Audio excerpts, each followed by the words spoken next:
this morning, and then I had to take my daughter to school, so I had to like cut off I use the internet on my phone, so I cut it off.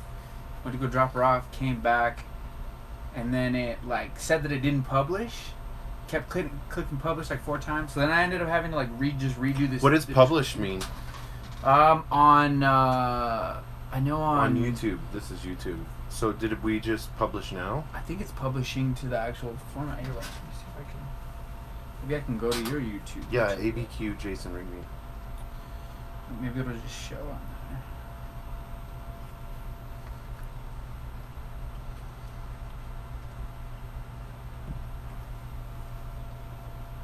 Yeah, it says you're live. Let's see. Perfect. Wow, let's see one. Oh, yep, I got you on there now. Look, it says there's one person. Yeah. So Yeah, we're live. I don't know if there it's we go. live, or if it's. Yeah, I think it's live. Yeah, that's cool. It's probably got a little delay, but it looks like it's working, huh? Cool, yeah. So let's roll. As long as it's not stopping, I mean. And then we're golden. Good. Yeah, I think maybe you just publish, and that publishes it to publishes the live to the actual. Yeah, that's how I'll have to look into that a little bit more. Okay, let me check your mics. Let's do yours first. Go ahead. Mic check, mic check. Keep going. Mic check, mic check. Mic check, mic check. Mic check. How's that? Go ahead again. Hello, hello. Mic check, mic check. Mic check. Yeah, that's better. I was like, I may progressively get Yeah, louder I always have cut another. it down. Because I'm the same way. Like, I'll start like this, and then next thing you know, I'm like, hello! As we start talking. So it's always funny that way. Cool. Let me cut these off, and then we will roll.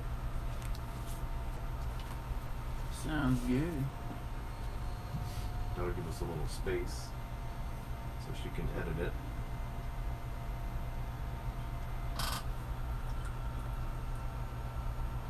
So you go by Samuel Martinez? Or Sam? Sam. Sam. Okay. Yeah. Hello, everyone, and welcome to the Albuquerque Business Podcast. Today we have Sam Martinez in the house. What's up, Sam? Hey, what's going on, man? Good to be back, honestly.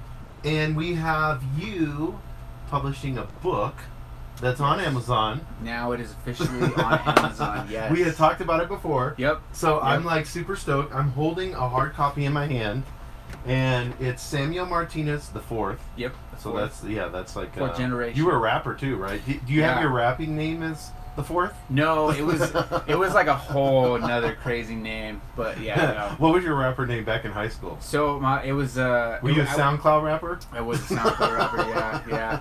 It basically went by like Sam Veda or Veda Man, because I know that like there's like a Veda musical thing. Veda, like VE. VEDA. Oh, that's so cool. Like there's 4 Vedas. Right. So it wasn't Method Man. In like it was Veda Man. Yeah, it was Veda Man. So it's like there's like 4 Vedas in the like the Buddhist like musical thing. Oh, so you were getting like all spiritual. I was getting spiritual. I was trying to be that deep conscious rapper. You know what I'm saying? I don't think so. No, I don't think so. You could have been the one. Yeah. That's I would cool. say maybe J. Cole and Kendrick are like the closest. The closest thing. Yeah, they kind of like. Oh, I could go on. There's as deep as it gets. I love, Kendrick. He has some great lines and. Yeah. So your book, Jericho's Journey, it's Yes. on Amazon. If you have Kindle Unlimited, which I do, I went on there and I looked, and I could download it for free. Yes, that was awesome. I didn't even know that until you told me. So anybody who has Kindle Unlimited, please. Yeah, just go to Amazon. If not, I don't think we'll have to look, but I don't think it's that expensive on the Kindle. No, it's only $11 on the actual Kindle. So, yeah, it's $14.95 regular paperback. Right. It's like $9, I believe, $9.95 or something like that. Kindle. And what we're going to do for the Albuquerque Business Podcast listeners, how many do we have here? There's like 4, 5, 6, 7, 9. We've got a whole stack of them here. I don't know if you guys can see this or 14 not. books. There's the camera, but so we have 14 books right here that we're going to give away. I just ask that you DM me your address on Instagram. It's ABQ Jason Rigby. That is ABQ Jason Rigby on Instagram. DM me your address and I will drop one in the mail to you. That's awesome. So yeah, so we got 14 to give away. So I know these will go quick. We got them sitting right here And I want to kind of get into the book a little bit as far as the title. Because, like, I when I first read the title, I was like, because it says, A Journey of Self-Discovery Through Progression. Why did you use the word progression? The reason why I use the word progression, I'll say, is because that's been the overall theme of my life. I'm nowhere near where I want to be, but progressively, I'm exactly where I feel I should be. Like, I feel like I've made just consistent progress, and to me, that's really, like, if you can take pride in that, that's what it's all about. Like, right. Because that's part of just loving the journey, and that's what the book is basically emphasizing, is loving the journey, loving the progression, loving that you're actually just doing something. So that's where kind of the progression of it kind of came from. And then the self-discovery through progression is like you really find out who you are in those moments of giving up. So it's like if you just keep going, keep progressing, if you keep pushing yourself, you will discover more about you than you ever did before that. You know what I mean? So no, I love that. And I'm going to kind of get into the book a little bit. I don't know if everybody can see it or not, but I have pink and blue. I love it, dude. I love it.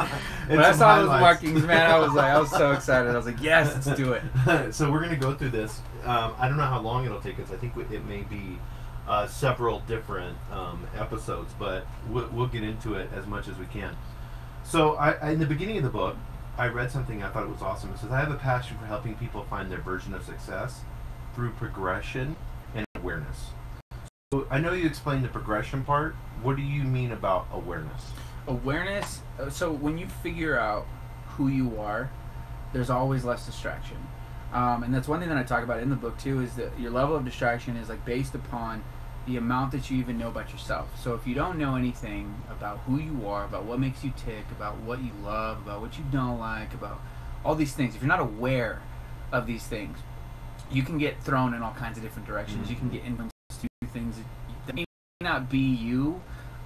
You might love it later or something, who knows, but for the most part, in order to find your own sense of truth and belief within who you are, you actually have to become self-aware in that as well. And so whenever I talk about like helping people through progression and awareness, it's just more so having them be aware of who they are, right. Not be aware of like, oh, this is the trendy thing to do, or oh, this is the thing to do because it's going to make me the most money, or oh, this is the next big thing. But that's not predicated on like who you are exactly. Like you're going to just be kind of thrown in a different direction. You're going to add a bunch of distractions to yourself, and you're going to kind of get taken away from the real goal. And when you can figure out who you are, and you can find the awareness in yourself, that really creates a lot more purpose for what you're here to do. So that's kind of the basis for that as well. So through becoming more self-aware, you're going to find your purpose. Yes, basically. Yeah. And that is what the progression of the journey is. Yes, because typically, I mean, we find our purpose through our pain, and our pain is usually our breakthrough moment where we kind of flip the paradigm and we're like, okay, I'm not going to go through this again or something like that. And that ultimately becomes your purpose. So it's like when you become self-aware and you're like, you know what, this isn't me, this is me. I'm going to show people this, and I'm going to help other people kind of be what I am too. Like, right. Kind of just help out. Yeah, no, I think that's perfect. One of the things that I saw in the book, and I think if you go through and you read every page, like I did with the highlighter, is it's very practical. And I think a lot of self-help books go into theory, but they kind of don't give you a step-by-step guide for what you need to do daily. And I think that's what I love about your book, because it was very, it's very informal, and you get into a little bit of theory, but you also back it up with how you can change by doing these actions that are daily. Yes. And we're going to get into that but like, for instance, like right off the bat, I'm still on page 3, and I know you just had a podcast on this, and I want you to share your podcast with listeners, but you talk about a Rolodex system. Yes. So you go right into a version of success, and then you go, I'm going to drop this book, is what I believe to be a kind of Rolodex system. What is that? So the Rolodex system, I'm glad you touched on that too. And yeah, so I have a podcast, the PRA podcast, and this is the latest episode, so I'm glad you touched on this. The Rolodex is basically just a system for yourself. Because all of the books that I was reading, man, all these like self-help books, the Dean Graciosis, the Tony Robbins, like all these people that you read these books from, they are theoretical sometimes. Like they get to that mode where where it's not as practical and it's more theory because you're not there yet. You know what I mean? And so the whole Rolodex thing is they try to teach you their system of creating wealth or of creating these things. I'm trying to use this as a perspective to teach you how to create your own system. And so that's why I feel like it's so practical, is because I try to make it to where it's, when you read it, it's almost like the only other thing I can compare it to is like Expert Secrets. If you've read that by Russell Brunson, it's, it's like a playbook of, like, you can refer back, and I know because I do it myself with my own book. Like I refer back to these things that I title the chapters and stuff, and or title little pieces, and I refer back to them because it's like, okay, if I can just utilize this perspective real quick and form my own kind of truth with it, which it helps you to do, you can kind of be like, all right, I can see the bigger picture. Like I kind of open my perspective up a little bit. It's not just about what I was thinking. It's not just this. It's a little bit more broad than that, and I can still kind of like use this to approach it in a different way, or I can use this to kind of, because you can't solve a problem on the same level it was created, so you should be able to kind of like refer to something to kind of get yourself out of your own head, and maybe be able to like deal with something a little bit better, whether it be stress or frustration or kind of temptation. So it kind of gives you, and we're going to get into clarity, but it kind of gives you a focal point to be able to reference back and say, oh, okay, I veered off. You know, because we can veer off a path 1 degree, go 10 miles. Very easily. Yeah. And we're way off where we need to be. Yeah. So that's kind of what you wanted. You wanted to use it like a playbook. Yeah. To just bring people back to something. To really be like, okay, this is a practical way to think about it. Let's shift my perspective. Let's think about this for a minute. Yeah, I think, and I can see that now with the playbook side of things. I can really see that. So one of the things that I saw in here, and I wanted to ask you about, because it goes right into, it says this, in this first part you will learn, so it looks like the book is broken up into different parts. Yes, so it's broken up actually into what we talked about last time, which is the gratitude for today, momentum for tomorrow, energy for the world, empathy for others, and awareness for ourselves, which ultimately is the is the mental health, physical health, spiritual health, relationships, and purpose. Right. So it's like it kind of all kind of and I want to hit all those. We're going to go through and hit every single one of them. But you said this in the first part, you will learn about my fulfillment cycle, and when you read about it, begin to revolve the not making excuses concept. So can you first hit the fulfillment cycle? Yeah. So the fulfillment cycle is basically when you cycle through all of those things. So as you're reading through this, it's basically giving you like because I'm sure when you got into the book, you started reading about the cycle systems, like the water cycle, the recycling system, the life cycle, and everything cycles. Like everything in this world comes back around.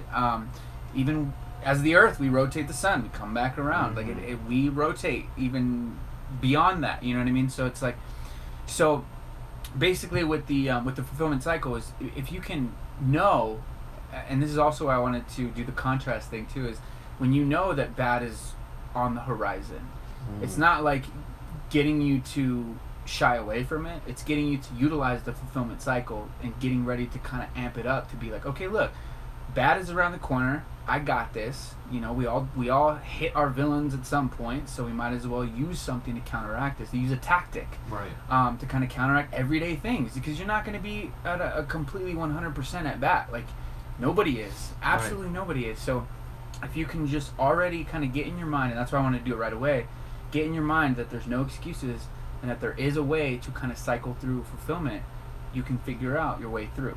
Yeah, it's funny how a lot of my villains actually became my heroes.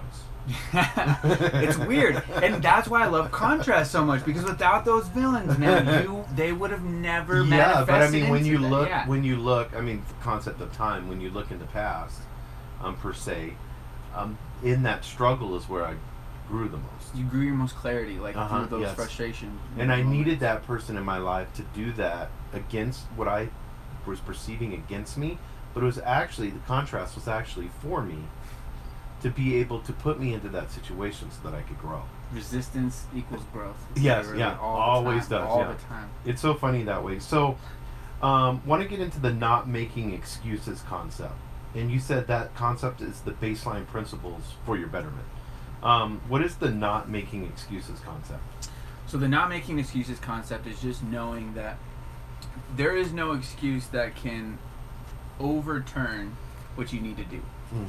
We all have that voice in our head that tells us we should be doing something, or we need to be doing something, or maybe we should have done something. And so when you can kind of harness that voice and be like, you know what, like from now on, I need to just not give excuses. Like if somebody tells me something like, oh, can you do this for me? And I say no. Right. I don't need to give an excuse for it. I just need to tell them why I can't do it. Or I just need to like be able to suck up my own pride and be able to just do something. Or be able to just... I read a book recently, I've been referencing it so much, and we talked about it when I was on your podcast. Is the fuck yes or the no? Yes. Dude, I've been using that. Oh, I've been using that so much. It just... If I'm getting in my intuition, because as you become more self-aware, if I'm feeling like this does not align with my vision or the purpose of what I need to do, why would I not say no? It's not anything against that person. It's just I know where I need to be to do what I need to do to accomplish the limited time that I have here on this earth.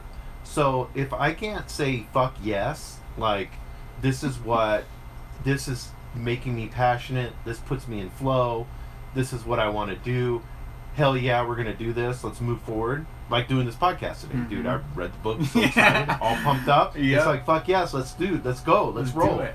You know. So but when so many people are just bogged down with no, yes, and they make excuses for why they say yes when they should actually say a no.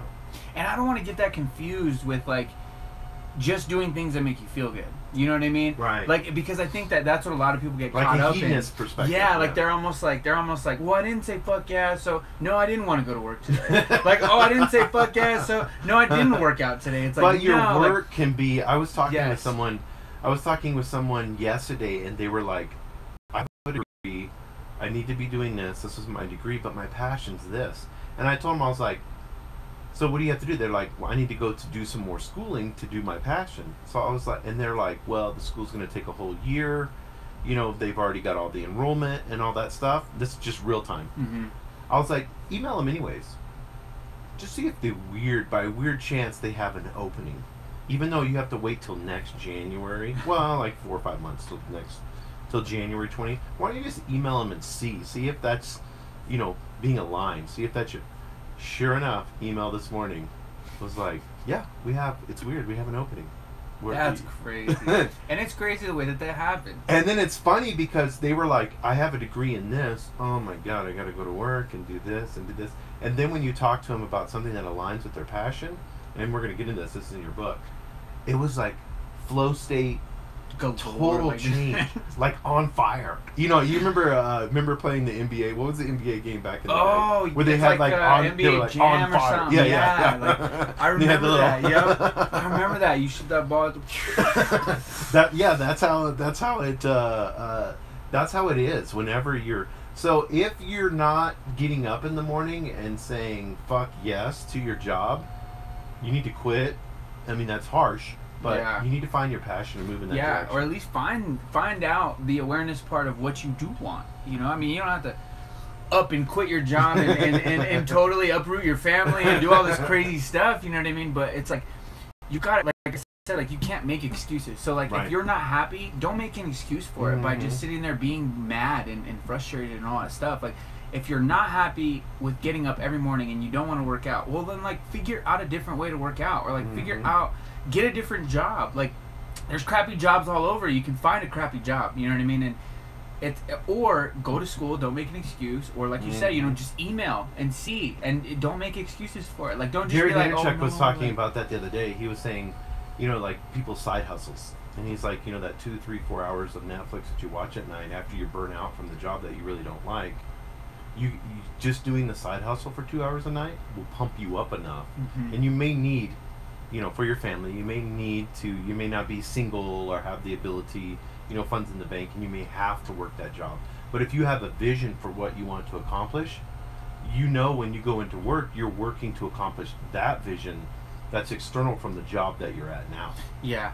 And it's crazy because, and I touch on this in the book too, is the ratios. Like if you have to incorporate your passion within your daily life. Like if you don't, you're just gonna feel like everybody's kind of pulling you left and right and all this stuff. And it's like all you have to do is just slowly transition. if you're just looking for something to make you feel good because you love to do it, then you don't need to be making 6 figures, 8 figures. You just need balance. Like that's all you need. You just, and that's the part that I think people forget about is everybody nowadays has to run a company. Everybody nowadays has to do this. They have to do that. Yep. They got to be an entrepreneur. They got to be making 6 to 8 figures. And one of the things that I hate is the influence of money. Like, yeah, you need money to do things, but do you really need that much money to do all of that? Like, would you rather have do you need like $1 million or be 100% happy? Exactly. I mean, if you had to make that choice, what would you want? You know, I mean, there's and if so that many. and if that choice for 100% happy was maybe some struggle, maybe not having all the money in the world, but having enough to get by, it's like I guarantee you, if people knew what 100% happiness looked like and realized that it actually does take work, they'd be like, "Oh, I'll take the $1 million just because I can invest that, I can make more." Yeah, exactly. Blah, blah, blah, I can live off the interest. Like, well, man, if you don't have a purpose. It's exactly. Vision. What are you fueling other than a hollow skeleton of just greed and? Yeah, I've got to that point to where I was chasing money, and I got to the ability to be able to not worry. And when you're sitting at home, and you can log onto an app and you see zeros, in a good way. Yeah. No life purpose. You have no life. I mean, per se. Yeah. You're looking at it in the sense of saying, I have this. What would happen? Okay, let's say I die right now. Okay. What was my life? What was it all about? Yeah. I chased these zeros, these ones, and in infinity, those paper with dead presidents on it. I mean, how many societies are we going to go through? You know, I mean, how many? I know we're in the United States alone. We're the longest running successful nation. You know, and especially a republic where you look at it and we've ran this far. You know, Rome fell. You know, we've had all these. We have nations going and failing, and money, you know, being exchanged. When I was in Somalia in the Marine Corps, it was really interesting. I would give them $1, and they would give me literally stacks of Somalian money. Like, it would look like, you know, like a rapper video where you just rain money at the strip club, you know? Two stacks, I mean, literally just stacks. But I would just give them $1, but the money was worthless. It had their ex-president on there, their, you know, ruthless leader before or whatever, and they would just print money, but it was literally worthless. And we think of it that way, but that $100 bill with Benjamin Franklin on it could be worthless at some point. Literally. So, but I've always found it, and you listen to a lot of podcasts, I do too. I've always found money follows passion. It does. It's like a byproduct, man. Mm-hmm. Like, it really is. But the thing about it is people don't stick with their passions long enough. Yes. And it goes back to that, like, influence, that outer influence. Like, people are going to project their doubts on you. Mm-hmm. People are going to project their insecurities on you. So if they can't do it, guess who else can't do it? You can't do it. Right. Like, no way that you'll be able to do it because I can't do it. There's no way. Like, right. And then there's influences telling you to do specific things. That's why I love Gary Vee so much, is because he's not telling you to do what he does. Right. He's telling you to do what works for you. Mm-hmm. And if going to your kids' football, basketball games and going making home, he says that if going to all those games and making $45,000 a year makes you happy, do that. That's living. That's success. Mm-hmm. That is a successful life. Mm-hmm. If your idea of success is not having no kids and just grinding and going ham and creating all kinds of businesses, I mean, yeah, that's perfect. Can't say it's necessarily my 100% dream, but that's awesome. Like, and that's what I love to do, is help other people kind of identify what that is, because so many people are lost. Like, so many people are lost, and they think that money is just the end all be all. Right. And I think that's why it's gotten to such a point where it is such an end all be all, because it's like that's all people care about. Like, I've been to job interviews where it's like, oh, you can make this much money, and that's their seller. And I'm just like, if your selling point is money, that's an issue. Like, that is an issue for me. Like, I don't care about the money. I care about the value of the company. I care about the loyalty that you guys will show to me and that I can show to you. Like, I care about that, and I care about what you're giving. The relationship that's going to transpire, because you're spending most of your time. Exactly. You're trading time. And you can't get time back. I'm sure there's billionaires, trillionaires out there that would pay you all of everything that they have to go back in time. I guarantee it.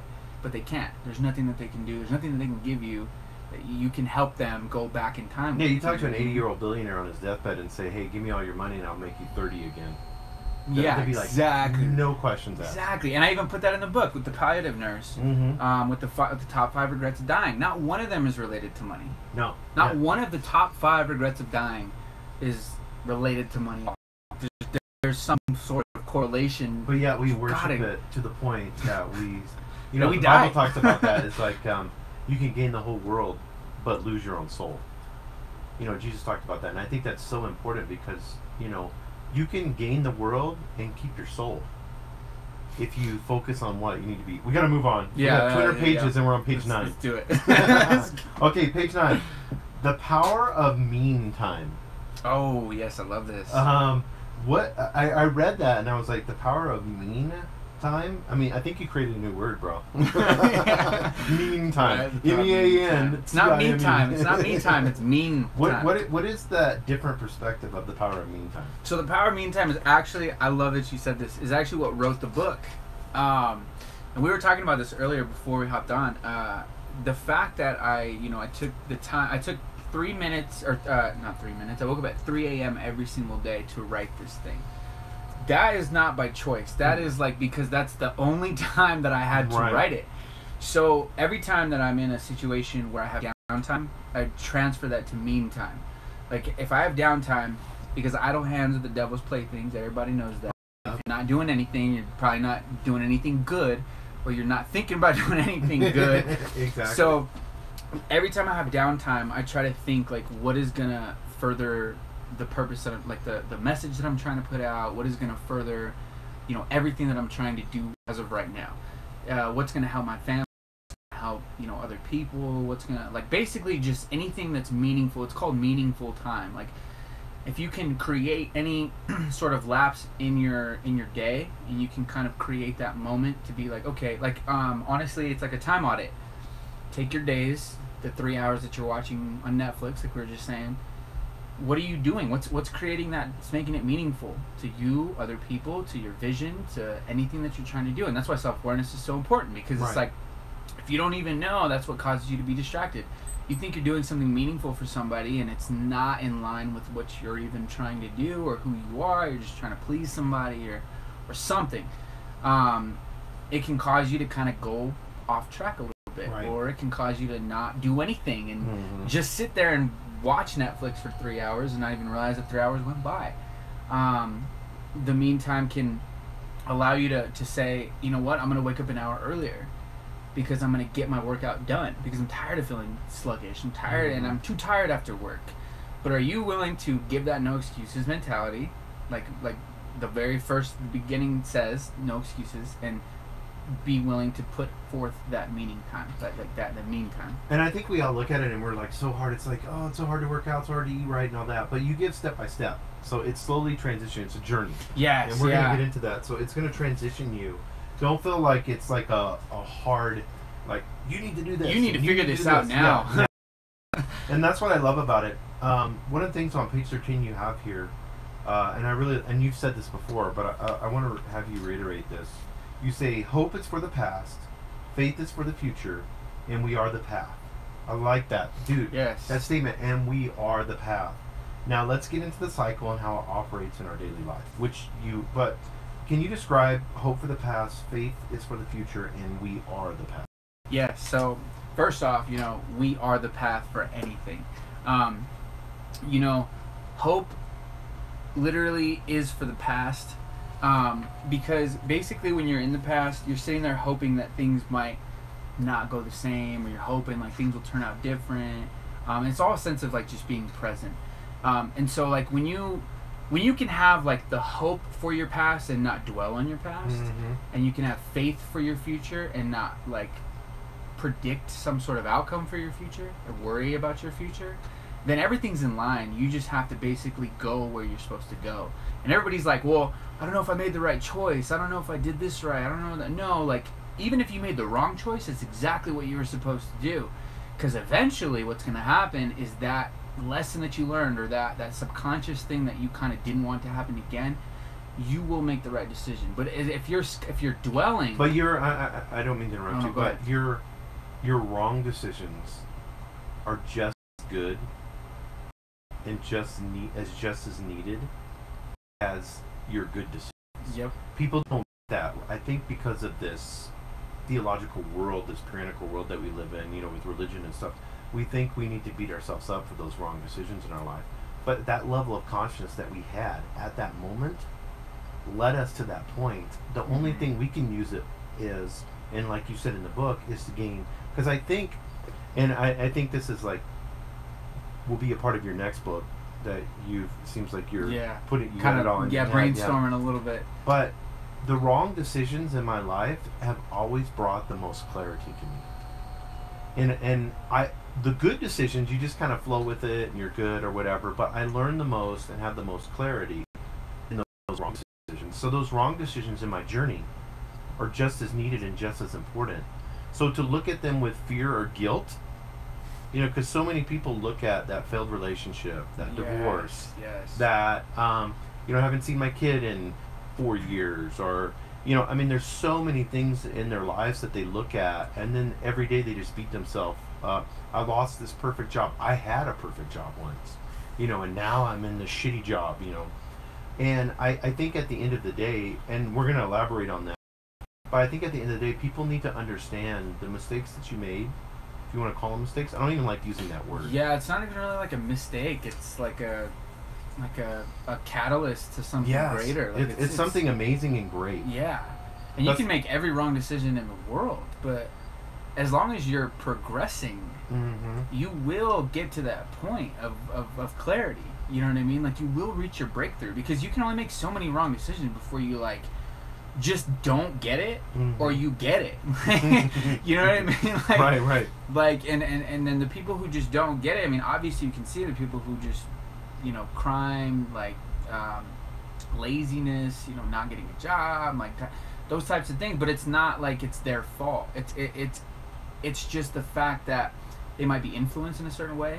They might not have detached themselves and learned who they are. Right. Like, it's just, there's so many different things. But yeah, I think in the Bible there's a scripture, Paul talks about it in Romans. I know the Bible really well, that's why I mention it a lot, but there's just so many truths in it. He says, and we've all heard this verse, it's all things work together for good. So that doesn't make sense when you think about it, and theologians have tried to, but really if you think about it in its most simplistic form, all things, that means all. That's like everything works together for your good. Whether it is bad, or whether what we perceive in our limited perception as being good or bad. We have rules of our society, the way that we view things, but in all actuality, if it's progressing you to a higher level of consciousness, isn't that bad becoming good? Yes.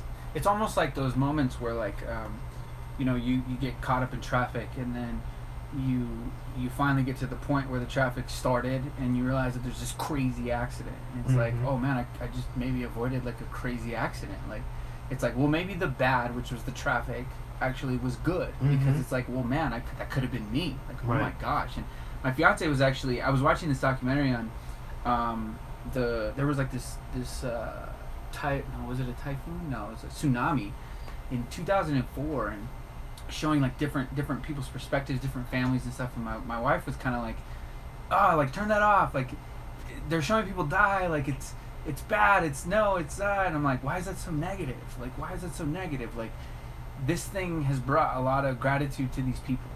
These people have learned from this thing, and they've learned to be more grateful for the people in their lives, for the things in their lives. Like, yeah, it's terrible what has happened. Any tragedy is a tragedy, don't get me wrong, but what does the tragedy bring? It brings togetherness. Like, it brings people together, and not focused on the differences, but focused on the similarities at that point, because it's like death brings us together. Right. Bad brings us closer. Like, those are the things that I don't think people realize. It's like, there is good in bad. You just got to be able to see the other side of it. Yes. You know what I mean? It's almost like fear is bliss, which I talk about in the book. And it's like, you're so scared about the thing that you don't want to do, and it's like freaking you out. But on the other side of it, what is it really? It's giving you more perspective. It's giving you more growth. It's giving you all of these abundant things. but you're just seeing the bad. Like that's all you're seeing. And when you become, because it's self-awareness, when you become so self-aware that you're looking like, I'm going through what I perceive to be bad, oh, it's so much easier to roll in, because you're going to be in that cycle. Maybe you're in that cycle of bad. Yes. What you perceive to be bad, but when you're looking at like, what can I learn from this? How can I demonstrate love? With the people that are around me while I'm experiencing this. When you start getting that mindset, it's almost like a supernatural power that then you get to like level up. Mm-hmm. It's like on the Mario game when you had unlimited lives and you just would hit all the coins. It's like ding, ding, ding, ding, ding, and you could just fly through the level. Yeah, that's kind of like how you feel. But I want to get into because the cycles and villains, and you have a story. I'm going to read part of the story, but the book is not just a self-discovery through progression. It's also a person by the name of Jericho that is going through a journey. And can you describe that a little bit before I read? Yeah. So basically the reason why it's called Jericho's Journey is because the story is basically on Jericho. And I'm glad you talked about the negative habit loops, like the negative loops that we go through, because that's exactly what this dude goes through. So basically Jericho goes through this journey. It's called the Atacama Ultra Marathon. And before he goes through it, he doesn't live a very luxurious life. He struggles. He's in poverty. He gets weird looks from the kids, which I'm sure some people probably relate to. Growing up, you didn't have all the money in the world. Kids are kind of looking at you weird. Like, is that really the way you live? And you're kind of like, eh. But he feels like there's something else out there, and he keeps just trying his hardest. And so, basically, he sees this ad. He ends up running marathons later on in life. He ends up, because he doesn't want to live how he used to when he was a kid. So he grows up a little bit. He starts to kind of transition, and he starts to think, okay, I need to work now. Like, I need to work my ass off to do everything. He starts doing marathons and stuff like that. Ultimately, he sees an ad on YouTube. It's an updated book, so he sees an ad on YouTube. This isn't from the 80s. Yeah, this isn't from the 80s. There's infomercial. There's references on Google it if you're not familiar with Back to the Future, stuff like that. So, anyways, love that movie. He literally he sees this ad on YouTube about an ultra marathon in the Atacama Desert. And the Atacama Desert, it's a real ultra marathon. It's a 4-stage race. Takes 7 days to complete, and so basically he sees this, and he decides to go. And the whole journey is based on like how he feels when he gets there, how he feels throughout the entire race, and then each chapter also breaks down each leg of the race as well. So that way it's kind of like, okay, this is what you're going through, this is what you're going through, this is what you're going through, boom. Yeah, so I want to read this. This is the beginning of Jericho's journey. How it says here, Jericho never had much of anything. He was the type of person that was taught to make do. Be resourceful, his parents would say.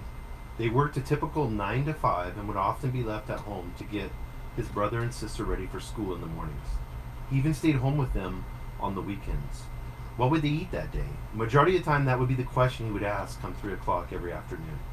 With his mother and father out working late, the kids really never received much benefit, other than the values that were now being forced to become accustomed to.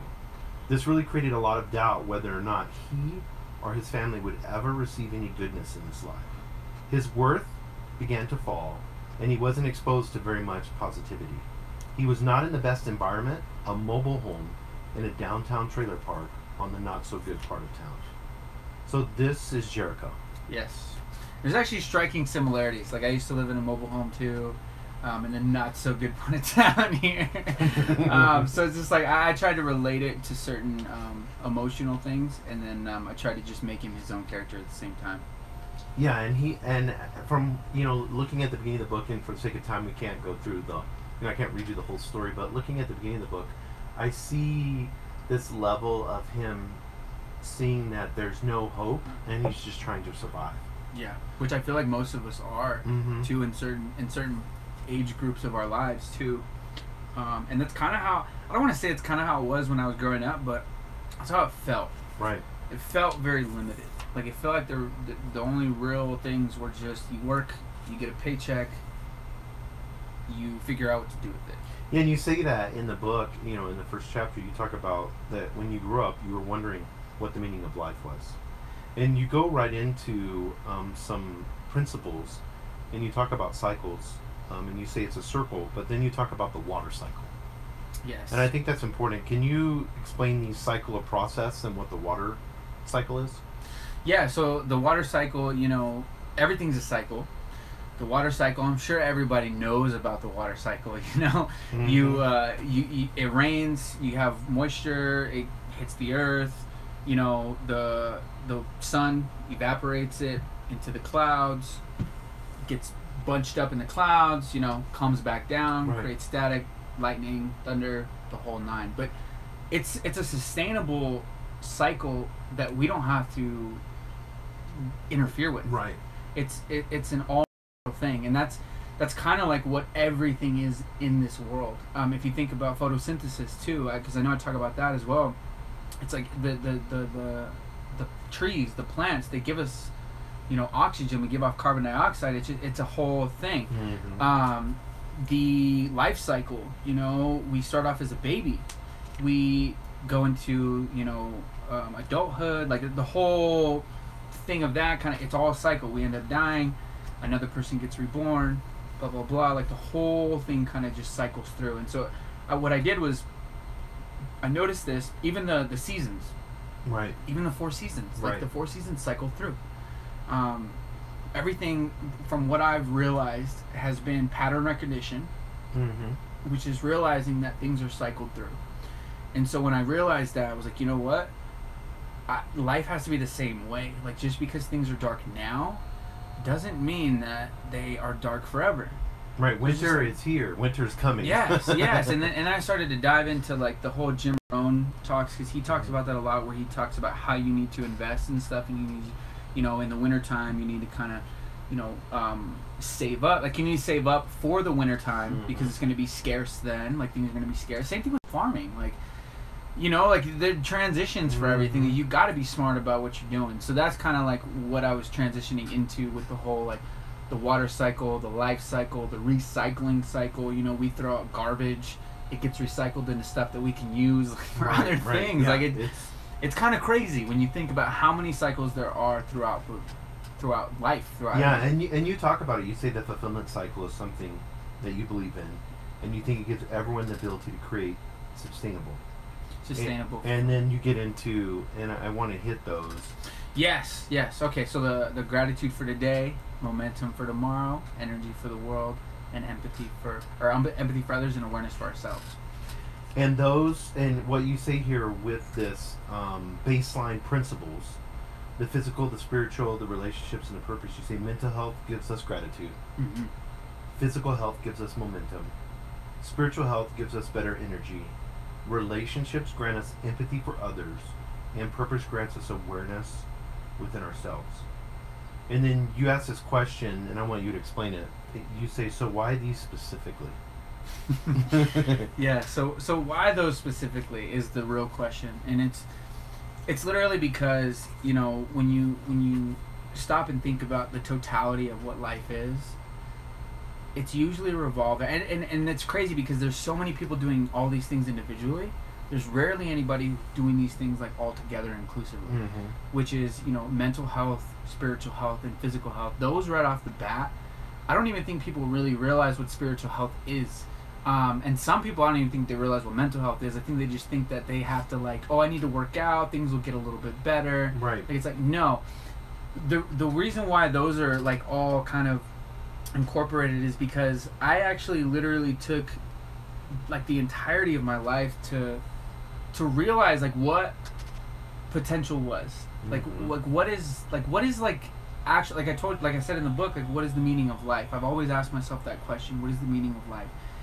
And with the whole progression aspect, it's gotta be, to me, constantly progressing with all of these aspects that like you don't normally think about, that are always kind of involved in some way. Like with mental health, you know, you've got to be competent on some level to get a job, to make a certain amount of money, to be able to relate to people, or to be able to just live in this world, like to be able to take on what this world is going to mm-hmm. give you. You got to be mentally prepared. Right.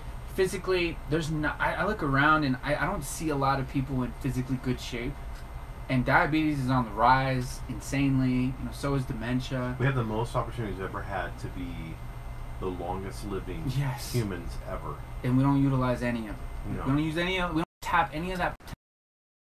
Go to here in New Mexico. That's what, like $8 or $12. So a month.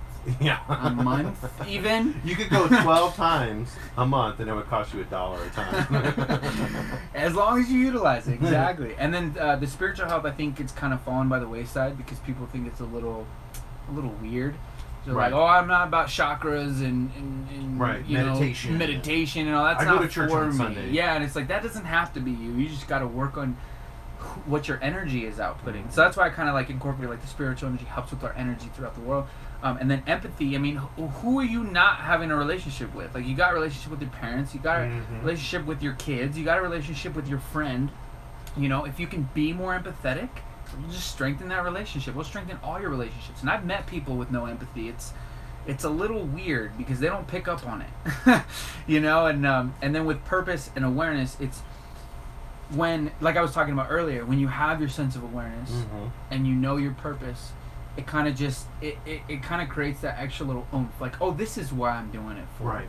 Like I didn't realize, but because this is what I'm on this for, and I believe it, and this is who I am. Right. There's no there's no forcing that's happening there. Like you're kind of just being you. Right. And one of the hardest things that was always hard for me was being myself. Like I always felt like I had to I got to portray this professional businessman stature, like because I'm the sales manager over here and and this and that. And it's like I need to at least figure out this middle ground where I can be myself and incorporate that with what I'm doing. Right. Otherwise, I'm just kind of just delegating to what everybody wants me to be.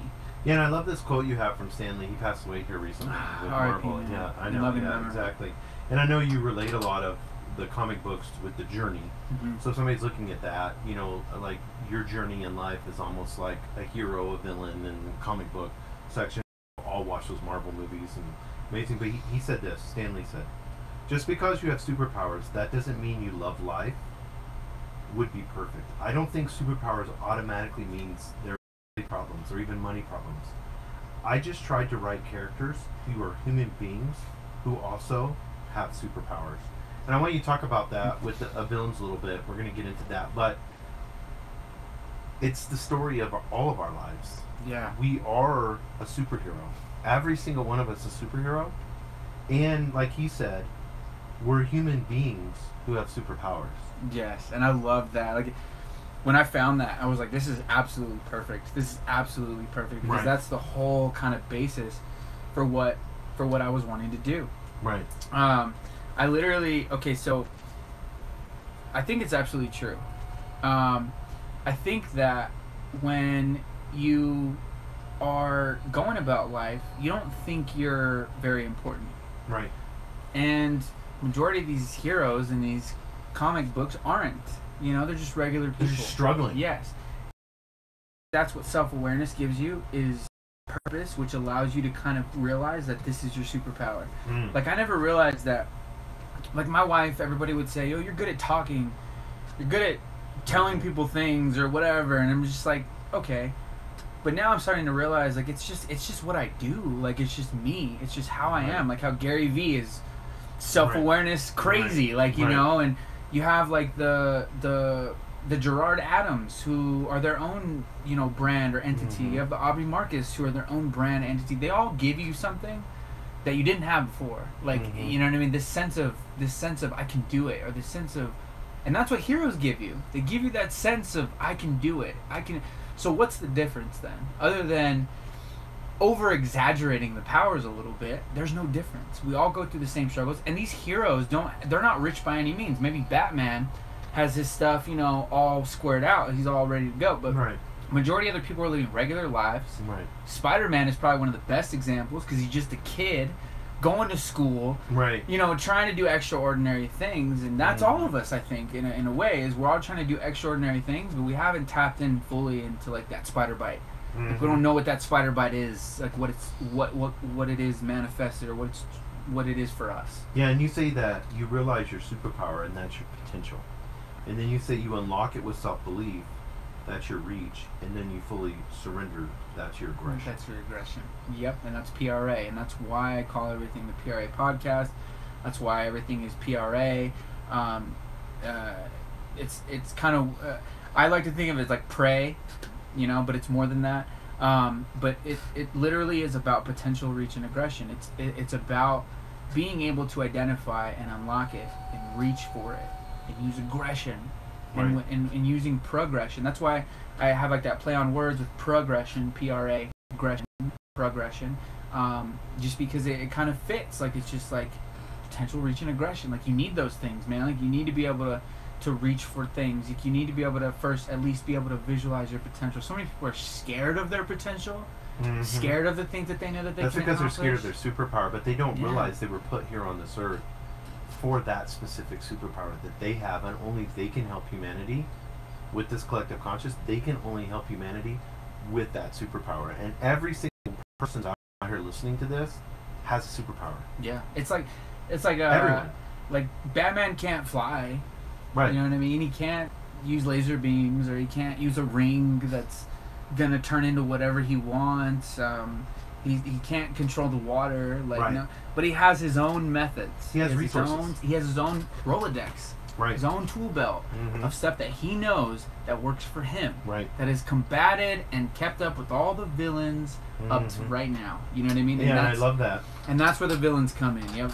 And that's where you have to unlock it with self-belief. That begins your reach, and then fully surrender to it. It's so funny when you watch movies or you read comic books, you see that them struggling to fully surrender to the true identity that they are in that person.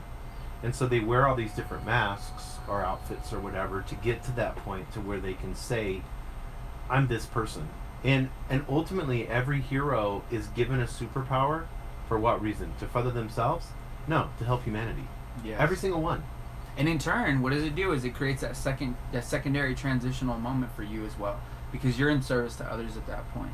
And I don't know if you've ever seen like the Spider-Verse, the Into the Spider-Verse movie, but that's kind of what he goes through. He has to like literally surrender, because he's like a different Spider-Man in a different era. So like he's got to like surrender and be able to like encompass his powers by surrendering and not forcing his powers on everything. Yeah, and then you could see that in the Marvel movies with Iron Man and him, the whole everything, process. Yeah. Question: I saw on page 29 you had the 3 E's, and you have ego as one of them, and you have a Wayne Dyer quote which I love. He passed away. Amazing. If you have not, there's a lot of Wayne Dyer stuff online. His books. He's very practical in the sense of, like, I listened to a podcast the other day, and he's like, I'm single, so I'm not going through a divorce, but he had a whole 45 minutes on if you're going through a divorce, and then he brings this way that he can articulate so beautifully that he brings it into, here's what you're going to learn through the process, here's where you need to surrender, here's where you can show love, and he has that ability. But you have a Wayne Dyer quote in here on that with the ego, and it says this: the ego is only an illusion, a very influential one. Letting the ego illusion become your identity can prevent you from knowing your true self. Ego, the false idea of believing that you are what you have or what you do, is a backward way of assessing and living life. And you go into that, you talk about Drake and Jim Carrey and Jeff Bezos and Tony Robinson and LeBron and Jay-Z and Tom Brady. I mean, you get into that pretty heavily. And then you say the ego is one of the most deadly yet empowering parts of the human mind. Yeah. So let's get into 3 E's. Let's start with ego. Yes, so ego. So mainly the thing that I was getting across with like Warren Buffett, Jeff Bezos, like Drake, I'd say all these things is like, even Genghis Khan, really, like, is they were all aware of their ego. Mm-hmm. Like they're aware of it. Whether or not you want to like give into it, or whether or not you want to like derive away from it, whatever, they were aware of it. And I think that's why I love awareness, because like it creates so much clarity when you actually learn about these things. So what I mean by ego is it can either hinder you or it can propel you. Mm-hmm. When you give into it too much and you're constantly giving into its ploys and its illusions and all these things, like it can literally put you in a bad spot. But when you can let it kind of give you a little fuel and give you a little confidence to be like, okay, you know what, like, I I am good at this. Like, you know what? And I can keep going because I'm a good person. I got this. Like, there's a healthy side to it. It's just when almost like your bad part, the part that's not acknowledged too much, you're kind of just like, you know what? This is weird. I'm the end all be all. I know how to do this. Like, and that's like kind of what Genghis Khan had. Like, he had this, okay, I'm the best leader. I'm the best, person. I can do this. I should control the world. Yes, same with Hitler. Like, he's got all the drive, all the passion, all that stuff in the world. Right. Anything that would really make a good leader, but it's just too much ego. It was unhealthy and it went in the wrong direction. The morality we've all experienced that. Whether we do that, as business leaders, whether we do that in our companies, or whether we've worked for somebody or we're working for someone that's super egocentric. I want to get into the other E is expectations. Yeah. And you have a Donald Miller quote, which I love. He's wrote some really good books. When you stop expecting people to be perfect, you can like them for who they are. Dude, that is I love that, so yes. good. I love that. I love it, yes. And that's exactly what oh man. The reason why I thought that was so perfect is because that's what always happens when I would put expectations on people. I would almost like think of them differently. Like, I'd always be like, I'm so disappointed in you. Like, oh my gosh, like, I can't believe you let me down. Like, you're such a bad person. And it like thwarted my whole idea of who that person was. And that's not love. Like, that's not even close. That's not even close. That's so close. Conditional love. That's ridiculous. Yeah, so I was just kind of like, you know what? I think that it trickles. We expect not just people to do things, but we expect things to do things for us. Like, we expect too much. Well, you're also, I'm not going to demonstrate this false love unless I have this expectation of what you're going to do for me. Yes, so then it becomes it's ego and it becomes selfish. And so now you're in this perverted cycle, whether you're with, a partner or whatever it may be, and you're going back and forth saying, what are you doing for me today? What am I doing for you today? Oh, I feel this way today. I don't, I'm not going to be happy unless you provide this for me. Yep. And you get into that expectations. I'm going to get in the other one. Excuses. Yeah, this is where I touch on excuses for sure. Yep. So if you didn't already get that in your mind, like in the beginning of the book, like to not have excuses, this will touch on that as well. And I always refer to, and I think I refer to it, later on, but it's more in the sense of just discipline, which I go into in the physical aspect of the book. Right. But it's mostly about just knowing that you need to touch the line. And what I mean by that is, like, when I was in basketball. Basketball, right? Yeah, because I talk about that too. When I was in basketball, I would be forced, we would run 16s. It was called, and it'd be 8 down and backs, like 1, 2, 3. And you can cheat. You can, yep. You can definitely cheat, but coach will see you. And at the end of every time, man, somebody would just not get down and touch the damn line. Right. And one of the things he would always kind of spew on us is just, boys, don't make excuses. And it's like, my gosh, okay, I get it. Like, you're gonna run these lines again. I'll just sit here and run you forever. Exactly. And I think the universe kind of does the same thing. It does. And when the more God, source, the more excuses you make, the more you're kind of creating negative interest on everything. So I was talking to someone the other day, and they were sharing that. They're like, the reason you're getting bombarded, it was almost like, shock and all bombs one after coming another down, after another. It's because until you can get right now, you're at that, and it's so funny. That's what we were talking about. We were putting like a line in the sand, and we're saying until you can cross that line, you're gonna get nailed because it wants to give you where you can't make an excuse. Because either two things are gonna happen: you're gonna have to cross that line, or you're gonna have to touch that line, or you're just gonna have to go back and sit down. Yeah. And you're gonna have to relearn that lesson all over again. And either way, you're not going to stop running until you touch it, until you finish it out. Yeah, exactly. Well, first part of this podcast is done, and I want to end in this part with Jericho's journey, and then we're going to do a part 2. And we're going to fly by a little faster. That's what I'm saying. You can make. That's what I'm telling you, bro. You can make like 20 podcasts off this. So this is really interesting. So Jericho's learning things. And he's moved and he's progressing through these processes that we talked about. He's learning about his ego. Yep. And so this whole this whole book is kind of a transition into each one, and there's different stages. So this first stage that he goes through is called, literally, this is what it's called in the Ultra Marathon 2. It's called Navigation by Rock. That's what it's. I love that. And it says this: the next day Jericho tried to replay the dream over in his head, but to no avail. He soon went about his day as usual. There was more gratitude in his strut because of the amount of dehydration and agony the night prior. And also just kept having this feeling that if it was more than just a dream, he was just that type of person, though always questioning every little thing. Perhaps it was just because growing up, he was always trying to figure out why his family was not better off, not wanting to spend too much time contemplating everything, though he did not want to be late for work. He ate breakfast and headed out the door to work. He now had a government job and was just pretty much working to keep the lights on. He got decent benefits, was able to save something from every paycheck, and was off for the holidays. So it wasn't too bad for his lifestyle. He was bike riding routinely and consistently competing in marathons to maintain that sense of freedom for what he wanted to do. So much of his childhood was based on things he had to do. So in essence, he just wanted to shift that paradigm.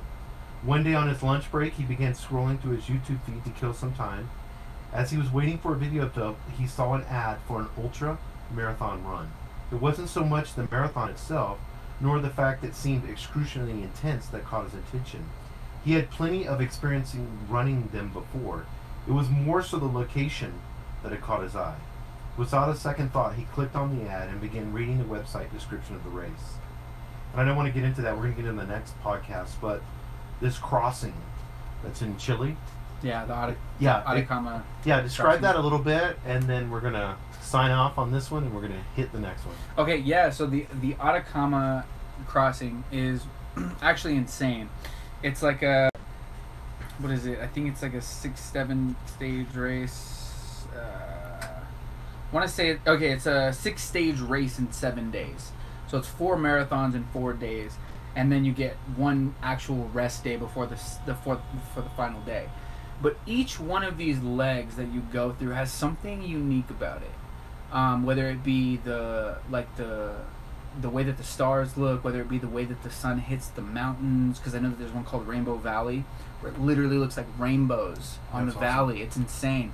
And these aren't even like my kind of, like, they're all described on different ways that I kind of researched the place. Right.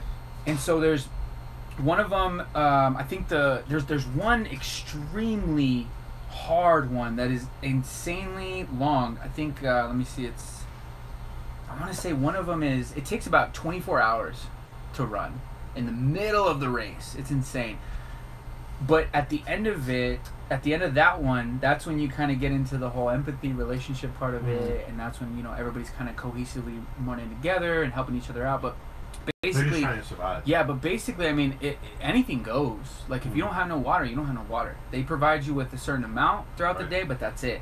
And then he ends up getting an infection and all that stuff, and that actually happens. Like, some people actually get infections.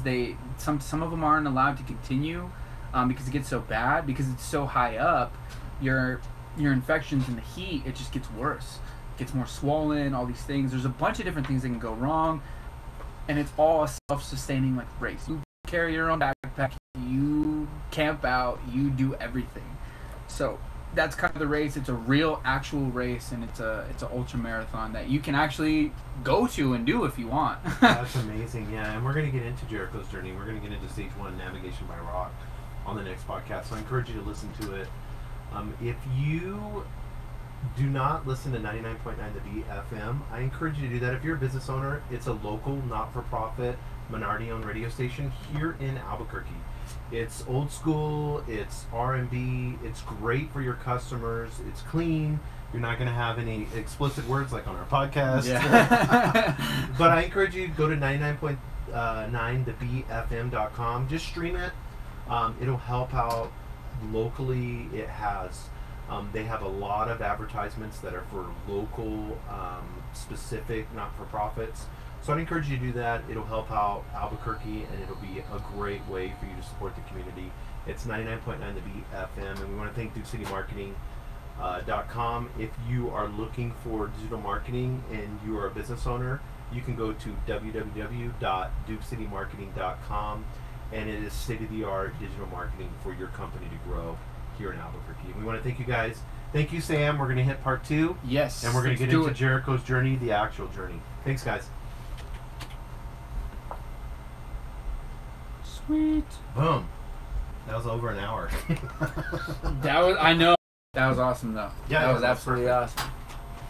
All right, is there if I? Yeah, go ahead. Yeah, you know where it's at.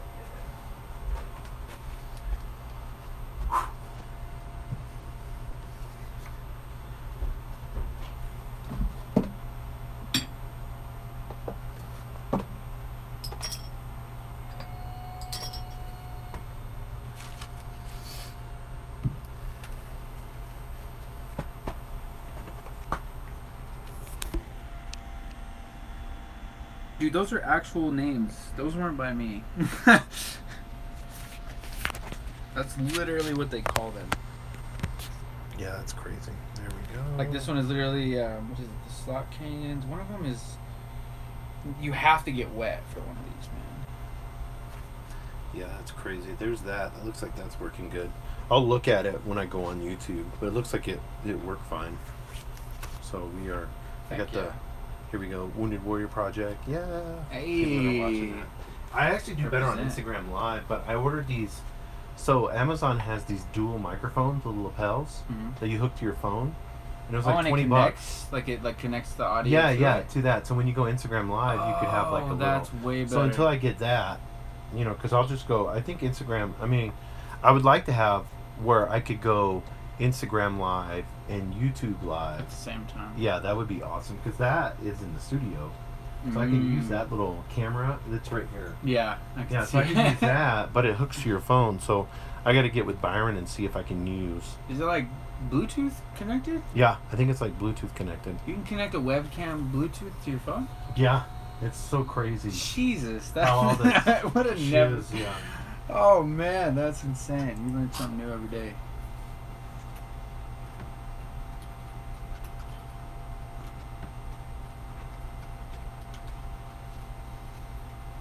That way we get 2 podcasts in one. Yes. That's what I've been trying to do here lately. Let's just start. Are you ready? Yeah, whenever you're ready. And this is the ABQ Business Podcast. This is Jason Rigby, your host. And today we have when there like Sam, wasn't there like a old movie back in the 80s called Part Deux? Or something like it was like a play on something. Some of you guys will know. You have to DM me on it.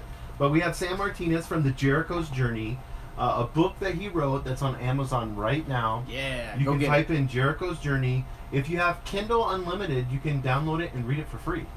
So that's awesome. If not, it's like $10 for the Kindle version, and then it's how much for the paperback? $14.95.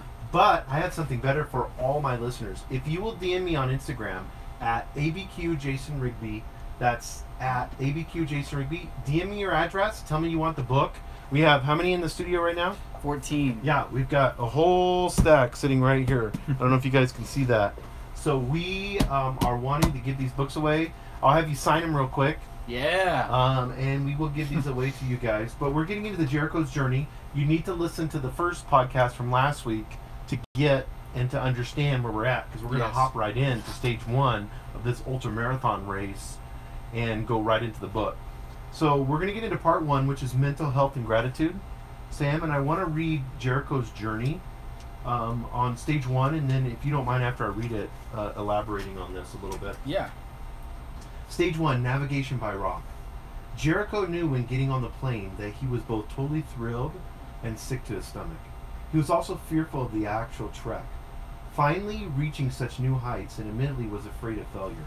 He was worried that this would be something he may not finish, but that felt he needed to win at all costs. Amid the anxiety that was building, he also realized about halfway during the flight that either way, he would grow from this experience, and as the thought deepened, it was known that was all he really needed to focus on, at least to get him through the moment. He knew that even though he would be at the mercy of the lonely, dry, hot desert, still there was a desire to take the challenge in full acceptance, because he was never going to let the past define his ability to push the limits of even his own mind. Plus, he would not make the same mistakes he had during previous marathons he had run before. He would be thorough and strategic, just as he had to be growing up. Part 1, mental health and gratitude. Yep. What's that about? So yeah, so the reason why I incorporated that with mental health and gratitude is literally because to admit to yourself that you're afraid of failure is one thing, but then he felt like he needed to win at all costs. And I feel like that's a lot of the things that we go through as a human being. Is like we're scared to fail, and then we're like, well, you know what, even though I think I might fail, I'm gonna do everything that I can to win. Like that's the end goal is to win. Like It's a marathon. You got to come in first. Like you got to win, no matter the fear. Just stuff it down. Do what you got to do, and then, you know, and then he takes the lesson that he took from, you know, childhood, which I think a lot of the initial influence that we get is from early on, where you think like you've got to be number one, or you've got to, you know, control the fear, or you've got to like finish first, or like something like that, you know.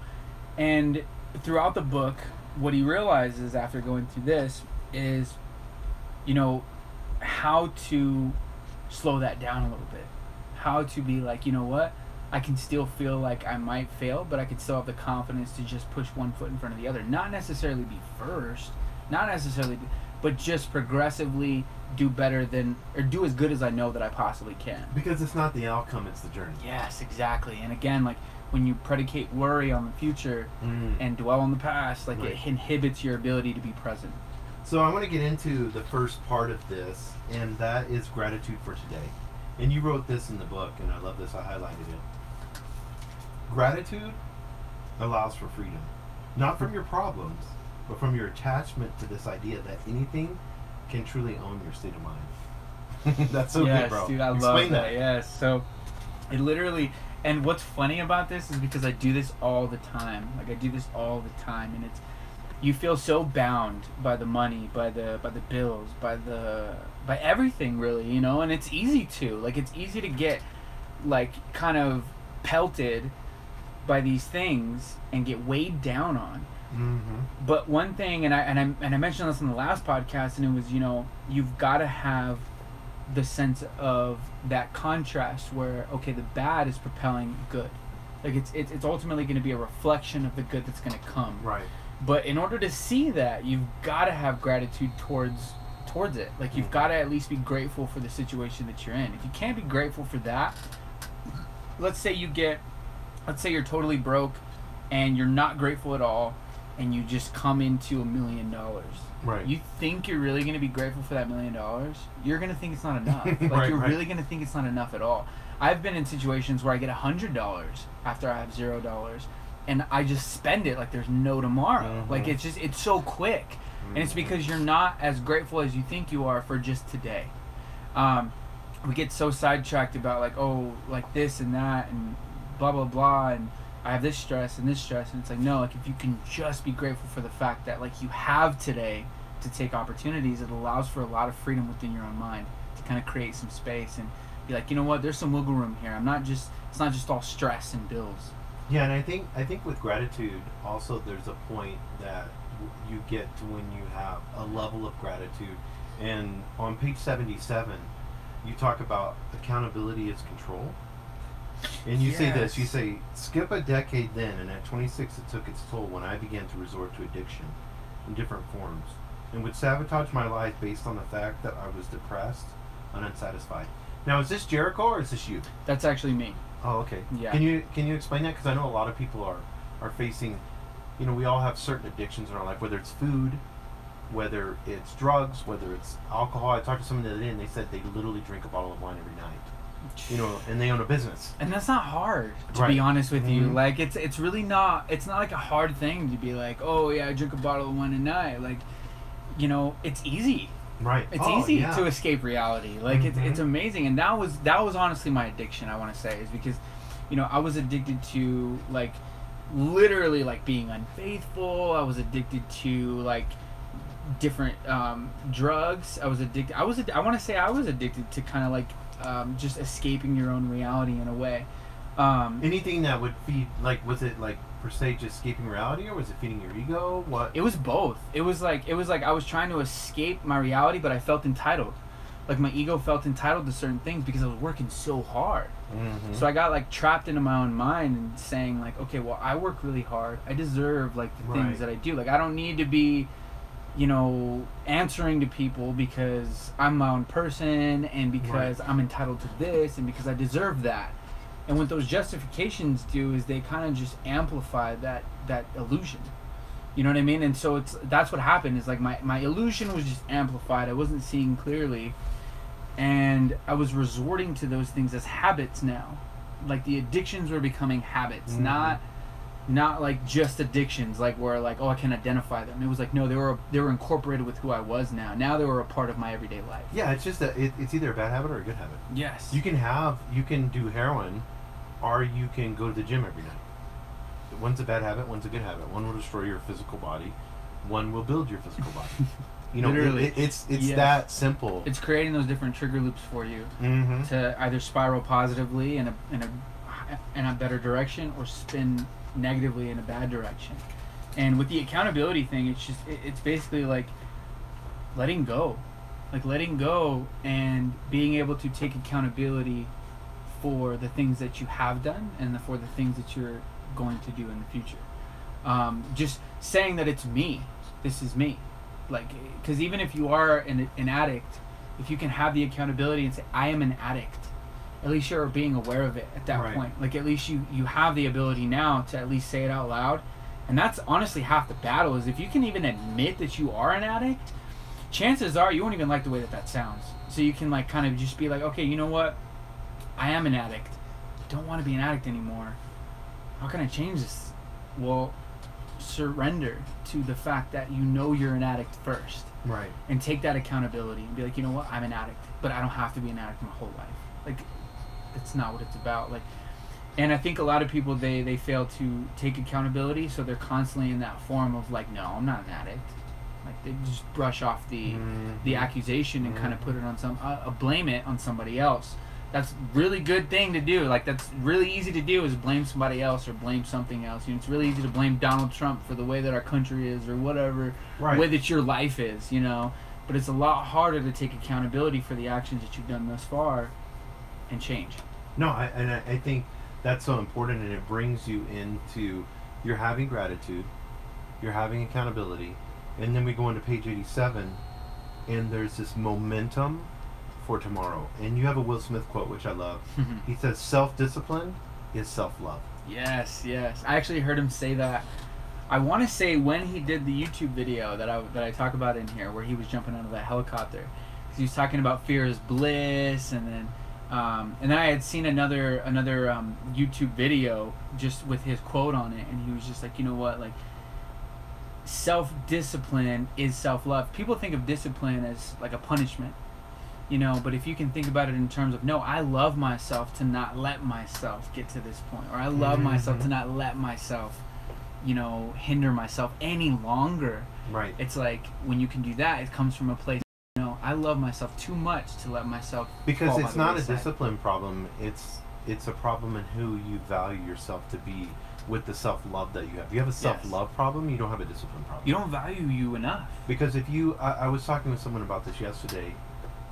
They had put their identity in their children. And so it was hard. A mom. Yeah. It's really tough because, you know, I mean, we're guys. So, you know, and we don't know even half the struggles that a mom goes through. I mean, mom, number one job, you are a hero. But she was actually sharing this, and I thought it was great. She was saying, you know, I put my identity in my child. I lost myself in who I was. So I did not take care of myself physically after I had, you know, my son. And I just literally, and Martin Luther, which is not Martin Luther King Jr., but Martin Luther back in the, you know, he started the Lutheran Church and he talked about, like, we can make things gods that we have to worship. Yes. So we can make our children a god that we worship. And so we make, and then he talks about, and this is so good, he talks about, how does your God look? Is it angry all the time? And then you have to come to it and say, you know, I need to do this, and I need to do that, and that's what she said, that she had made her son like a god. And so she had to worship her son. And if her son was happy, then she was happy. And she felt that her identity was through that. And at the end of the day, what it made her to be is when she turned 35, I don't know who I am. My son is 13 years old now. He's becoming an adult. I did not take care of myself for 13 years. I am at the point now where I don't know if I love my husband or not. I'm a different person. You know, the list goes on and on. Yeah. Because you have 13 years of somebody who didn't even get to the point to where they could say, what are my superpowers? You know, and so they literally it's like when you take a car, and you had talked about this before on our podcast, when you take a car and you just run it on fumes over and over again when you're on E, it's going to give out. Yeah. I mean, that's just the process. I mean, it really is. And I told her, I was like, the only way that you're going to help your son is by you loving yourself first. And by you having the ability to be able to know what you need first. And then when you're at that, when your tank is full and you're at that level, then you can give. Yeah. But when you're giving on fumes, what you're giving is day-old bread and still, you know, so that love that you think that you're giving by that sacrifice, what you're actually doing is worshiping an ungrateful God that you have made. Yes. Yeah. And you're actually using your child or whatever it may be to feed your ego. Yes. Which to is make you feel good about yourself. Yes, literally, because you don't have that validation elsewhere. You know? And not only that, but you're hindering the kid, because it's like, what are you teaching them? You're teaching them to take care of others before you take care of yourself. Right. You know, and that's fine, but you're gonna give out. Like, if you're a business leader right now and you're listening to this, it's the same that if you're running on fumes and you literally are priding yourself and coming in working till 10 o'clock at night and then coming into work at 5 in the morning, and you're letting everybody know how much you're sacrificing and you're feeding your ego, at the end of the day, what you're giving is garbage. You're giving fast food. Yeah. You're giving a constant diet of fast food to your employees. And over time, it makes a sick organization. You're not healthy. It's not like helping the trend of everything. No, and that's momentum. Yeah, exactly. And it's an easy. I can identify with that because it's an easy thing to fall into, especially being a parent. Right. You know, it's really easy to give to your kids and to your spouse and all these things like first.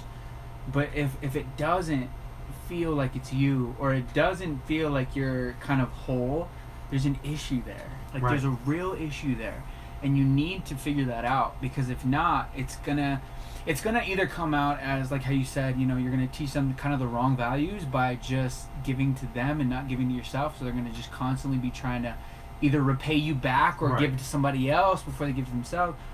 Or, I mean, you're just gonna kind of literally do what I did, which is like resort to different addictions or resort to like different things to kind of feed that entitlement and be like, you know what, they're not giving me like the gratitude or whatever that I feel I deserve, so I'm gonna get it from something else, or I'm gonna get it from somewhere else, or I'm gonna do something else to kind of get it from that. Or the bottle of wine never judges me, so I'm gonna do that. This food I eat late at night secretly never judges me. Me Snapchatting this girl or guy when I'm not supposed to in a relationship that we've agreed upon to be monogamous. It just trickles. Like, and I was talking about, I wrote this down, and I haven't posted or done anything yet, but I wrote down everything kind of down here, and I wrote it as like a foundation. So it was like mental, like a mindset, perspective, accountability. Everything that I kind of do as like a baseline principle is your foundation, and then you go up to like, that's what it like trickles all the way upward to PRA. And then like when it seeps all the way upward to PRA, then you have this ability to sustain the roof. If you don't sustain the roof, things will trickle back down into your mindset, perspective, accountability, discipline, clarity, like all these things. Like if you don't sustain this up here, once you've grown, it'll trickle all the way back down. And that's what you have on, I'm on page 93, that's what you have when you talk about clarity and focus. Yes. And I think it goes right into this. And that's where I talk about the 5 regrets of dying. Yes, and that's what I love. And not one of them, if you notice, is about money. No, here's the 5 regrets of dying you put in the book. I think this is so interesting. Number 1 is, I wish I had the courage to live a life true to myself. Number 2 is I wish I hadn't worked so hard. Number 3 is I wish I had the courage to express my feelings. Number 4 is I wish I had stayed in touch with my friends. And number 5, I wish that I had let myself be happier. This is when people's lives are over. Literally. Done. The very tail end of their lives. Where's money in there? There's nothing. Maybe the closest thing is I wish I hadn't worked so hard. Right. It's kind of insane to me, you know? But could you imagine people that are working hard, following their passion, living in a higher conscience, not in their ego, helping and serving other people that they're leaders as, and they're working more than 40 hours a week. I don't know where this 40-hour week thing came in, but they're working and serving others. I mean, that's a full-time job. Yeah, I mean, you just got married. Yep. So being a husband is a 24/7 job. Literally. You can't be a husband for 40 hours a week. No, wouldn't last very long. Yeah, exactly. And your wife's not like, okay, from 7:30 to 4:30, Sam, I'm your wife. After that, I'm off to do whatever I want. I'm clocked out. I gave you 40 hours. 40 hard hours, too. Yeah, and I get the weekends off to do whatever the fuck I want. How long would that last? Oh, man. That would not last very long. Maybe the first week. So Friday and Saturday night, I'm at the salt yard. Literally. Ain't nothing you could say. No, I put my 40 in. This is the agreement. So it's 24/7, you know, and living a life on passion, living a life like you talk about with your potential, your reach, and what you can do is, and especially as a leader, you know, if you own a business or whatever it is, you know, because Albuquerque Business Podcast, yep. It's so important to understand it is 24/7, and when you're feeling burnt out, it's really not, Gary Vee talks about this, it's really not the work, it's you've lost the alignment to what your passion is. Yes, that's exactly right. That's exactly right, too. Yeah, and I think it's so important. And one of the things that you talk about on Jericho's journey, he did stage 1, mm-hmm. and he's learning, he's on the plane, and he's going through that process, and he knows in the journey whether it goes, he's going to be successful because he's enjoying the experience. Yes. Even the struggle. Yeah, and that's part of that mental aspect, that mental health aspect of just being grateful to be there. Mm-hmm. Is you know what? Regardless, I'm gonna enjoy this experience, because I think, you know, if we can all just kind of do that, like, you know what? I'm just gonna enjoy this experience. What if you did that in your relationships? Regardless. I don't know what the outcome's going to be 10 years from now. Exactly. You don't know. I'm going to enjoy the experience. You marry someone with the hope, have no idea. with the faith that you'll be together forever. Mm-hmm. You know what I mean? So that's what it is. Right. Like, that's what it'd be grateful for today. Right. That you have with that person. Because if you're sitting there, and I saw this on an episode of, I think it's called like Black Mirror or something. Yes, yeah, on Netflix, yeah. There was this one where they're like, it's like revolutionized future dating. And basically, if you look at something, if you look at the timer without the other person, it shortens. So like the first time they get together, it's only like a day. Then they meet with 1 million other people, and they're like, I'm not feeling these people. And then they finally meet up again after thousands of dates, and they're like, oh yes, well we don't want to look at the timer now because we just want to be together because it took us this long. He looks at the timer, and it ends up taking like when he looks at the timer, it ends up being like 15 years or something like that, and then it starts cutting times. It starts cutting years off. And it's because she's not looking at the same time. Because he's curious and he's like not wanting it to end. So he's looking at the timer. So then it ends up getting to like maybe being like 10 days or something like that. And he's just sitting there. He's not even paying attention to her. He's just looking at the timer. Even when he's with her, he's looking at the timer. He's looking at the timer. And it's like, you just got to be present in these moments. Who cares about how long it'll last? Who cares if it lasts 50 years? Who cares if it lasts 5 minutes? If you can just maintain your sense of presence and be grateful that it's happening, that's what it's about. Yeah, because he lost the whole momentum. He lost all. He lost gratitude. Yeah. He lost momentum. He lost everything they could have because he was just so worried about the time being run out. Right. And that's what we all do. We all focus on the money or our time being run out, so we don't pay attention to what's in front of us. So let's get into Jericho in stage 2. Let's do it. Jericho began stage 2 with a new motivation to enjoy every step and to actually take in the beauty of it all. He also gained a new level of clarity by getting lost in the present with the end in mind, with the desire to just finish. Finishing first isn't so much on his mind anymore. It's as though he's more disciplined, especially after overcoming all the upfront doubt that began to slowly pick away at his confidence and ability to believe he could continue on. Other runners stopped, but not Jericho. There was a point where he had to go up a steep and treacherous hill. He wasn't sure he'd be able to get up. But he prevailed, taking him to the second checkpoint. Once he arrived, it was there that he noticed he had pain in his foot. The medical team quickly examined it and proceeded to explain that his foot began to swell due to the heat, and so that gave him blisters that have now become infected. He listened to instructions thoroughly and started the recovery process with the hopefulness that he could continue on despite the fear building inside of him. First the bladder and now this, but he pressed on with the notion that you may get infected, but you always have to be willing to get your feet wet to get through to the end. Once bandaged up and rested, he began into the third stage, with not only more overall gratitude and momentum, but some profound courage as well to carry out his new plan of attack, and to keep taking steps to enjoy the beauty that lies within all of his hardship, just as he had to as a child. So I think that leads us right into, and I think this is great, the stage 3, spiritual health and energy. Yeah. Which is in your motto that you put on Instagram every day, energy for the world. Yes, yes. You've got to have energy for the world. And it can either be negative or positive. You know, there's a lot of people who put out negative energy into the world. I'm sure you notice it more. Mm-hmm. But it's all part of that aspect of, you know, we've got to be the light that we want to be, like that we want to see. You know what I mean? And it's just part of identifying and raising your vibration level so that way you can have better energy putting out into the world, because obviously everybody's heard of the law of attraction by now, right? But it's not just about that. It's about actually raising your vibration to meet the things that you want to attract, not just attracting random stuff. You know what I mean? So yeah, and I think especially on energy for the world, you asked this question, and I want you to expound on this if you would. You say, why was I repeatedly making the same mistakes over and over? That's such a profound question. It literally is, and it also took a lot of realization for that, actually, because I kept making them, and even still, like I still continue to make the same mistakes. But what I've resorted to is the practicalities of what I'm doing. Like is this practical? Is this a practical approach to fix where I'm at or what I'm doing?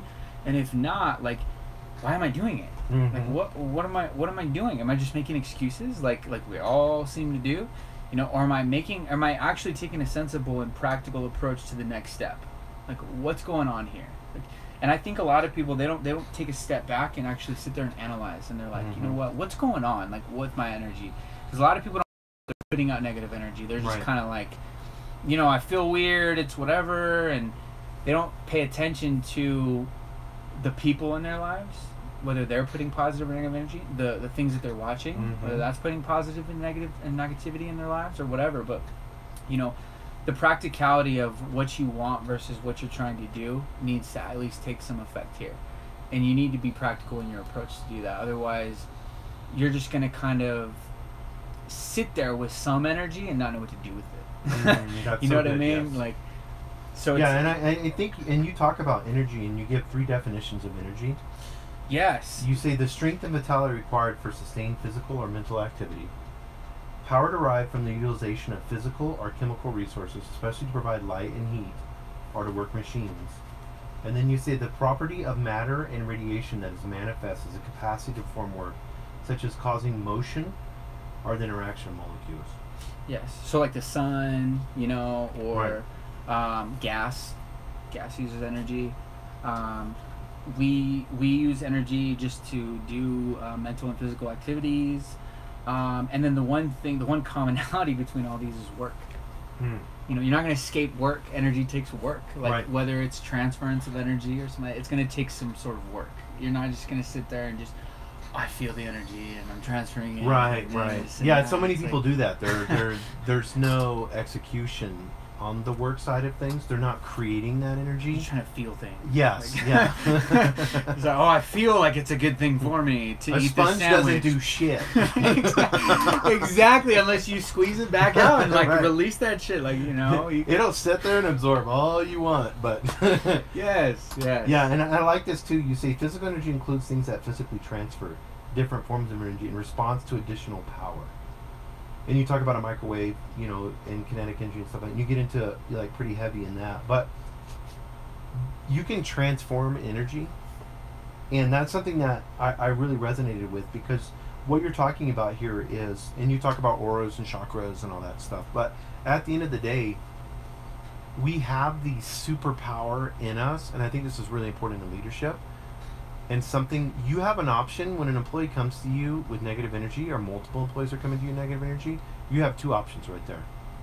You can be the leader, and I posted this the other day. You can be the leader that says, "Oh, wait, I'm the leader. I need to get into the front," and you're behind.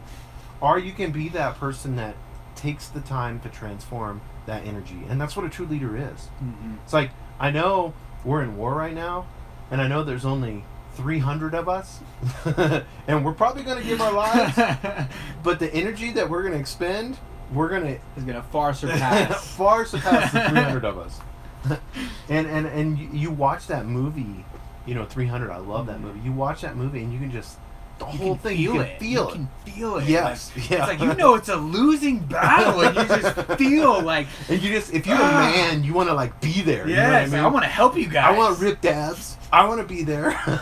Getting goosebumps, just Yeah, and that's energy, and we've all been there. Like when we're in flow. Mm-hmm. And you talk about that. It's this transferring of energy, and you have the ability as a leader to transfer energy to others. Mm-hmm. And I think it's so important, because that and what I see in your book is they are cycles, but at the same time they, almost like a deck of cards in a good way, they fall on each other. So by you transferring energy to somebody else, you're increasing momentum. Yes. Like you're constantly kind of giving and take, like giving that back to that. And I just lost track of what I was gonna say. Dang it.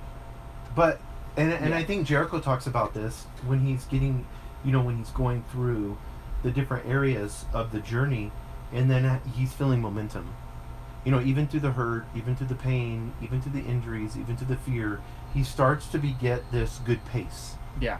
And he starts to say, okay, my mind is working, my heart is there.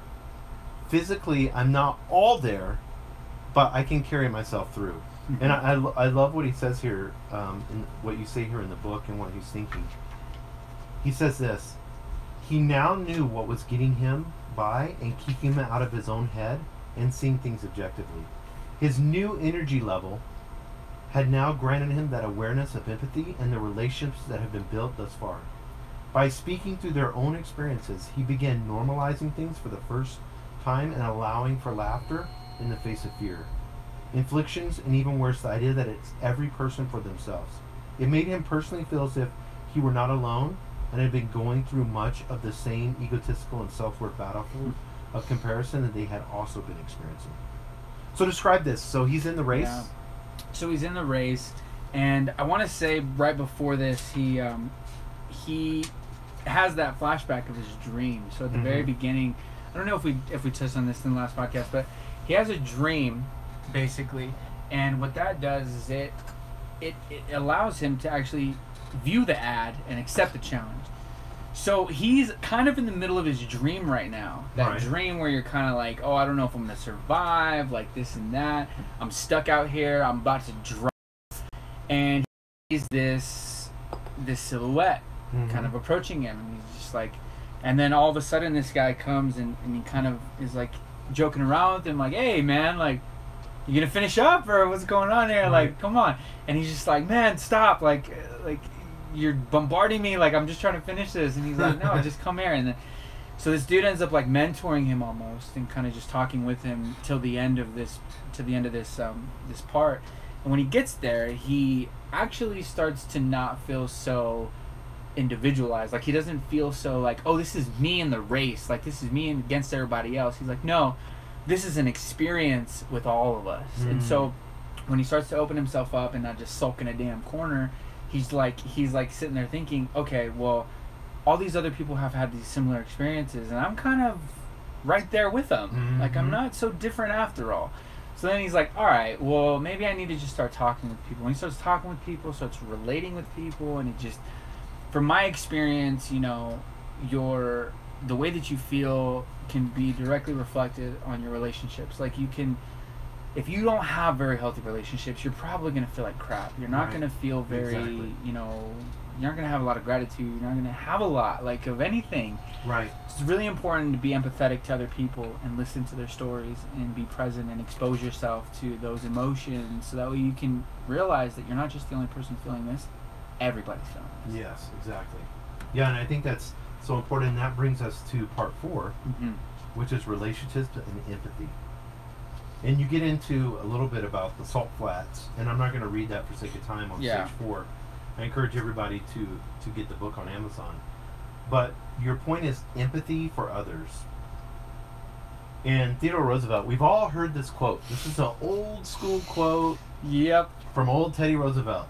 But I want to share this with you because I feel like some of you right now, you're going to listen to this quote and you have 2 options. You can be like, yeah, I heard that before or whatever. Or you can really ponder it, meditate on it.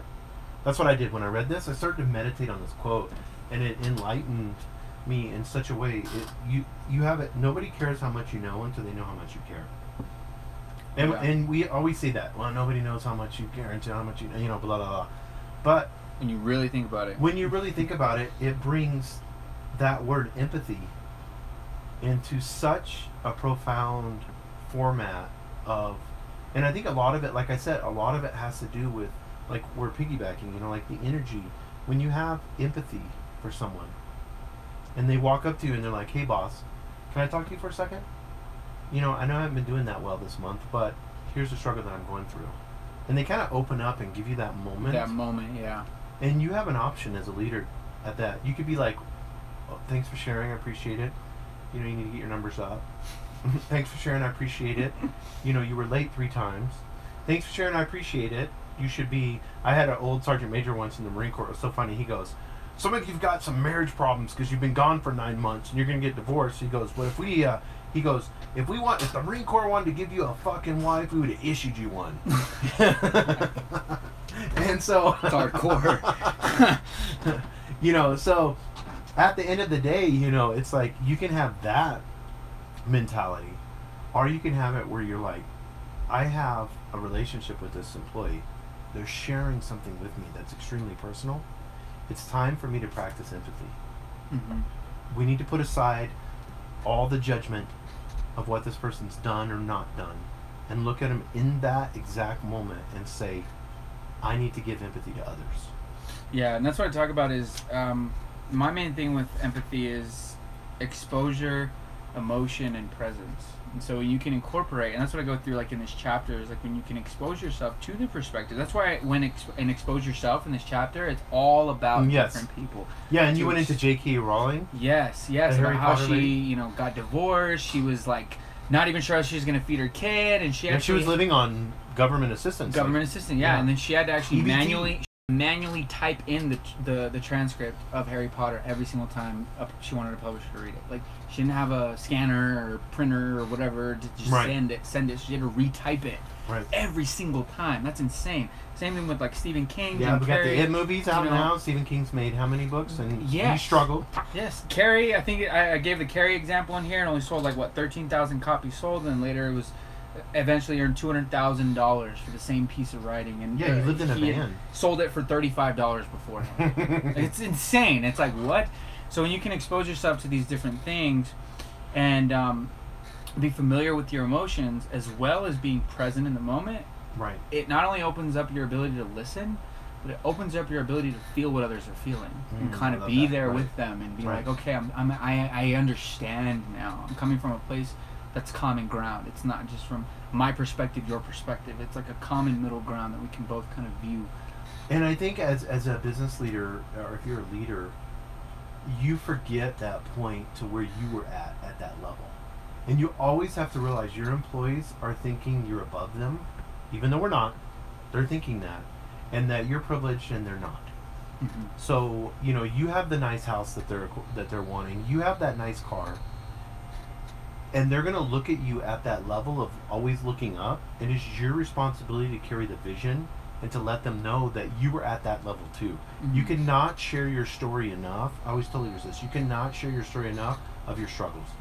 Because I guarantee you, if there's 10 people in a room and you share your struggle story, you're going to touch someone there. It's like how Gary Vee still goes back to the garage selling. Mm-hmm. You know what I'm saying? Like right. he doesn't just like refrain from doing that because he's like this business owner. No, he still loves to do that, so he does it. He talks about leaving money on the table all the time, and you just gotta stay true to you. Yes, exactly. That's what it is. And I love part 5. You have purpose and awareness. Yep. And you talk about stage 5, the long march. You say this was it. This was the longest stretch yet, 49 miles as opposed to the others that were roughly 30. Jericho surviving through these circumstances was an understatement. He had just come through the hardest and roughest day yet. There were only 2 choices. Stop now or press on. It got harder, but he got stronger. The land was tedious, but the night sky was exciting. He had lived through the try or dying moment, and he had looped in his head the highway to hell, and now this is going to be the roughest terrain. He was already broken and beaten down. He really debated on quitting due to the pain from the infection still plaguing both of his feet now. He was hurting, sore, exhausted, and dehydrated, to say the least. And how many of us have been there? It's stage 5. So many of us are there. Yeah, it's done. We're almost there. We're almost at the end. Yep. And we quit. And we just stop. We Yeah. stop because it gets too tough. Yeah, and one of the things that you talk about there, and you talk about awareness for ourselves, and you have a Gary Vee quote in here. You say, what works for me doesn't necessarily work for you. I love that. I love it. And that you said they had their self-awareness and passion early on and just knew how to make marginal adjustments. When we look at people that are successful, the passion, the self-awareness led them to make, and that's such a huge word, marginal adjustments. We think we have to make these go big or go home. Yeah, these huge, crazy, colossal moves. And it's like, no, these people just did the small stuff. Yes, like that's all they did was they were just very disciplined with the calls, or very disciplined with the door-to-doors, or very disciplined with posting every day, or very disciplined with their craft every single day, not knowing if it would ever amount to anything. Right. And then all of a sudden, it does.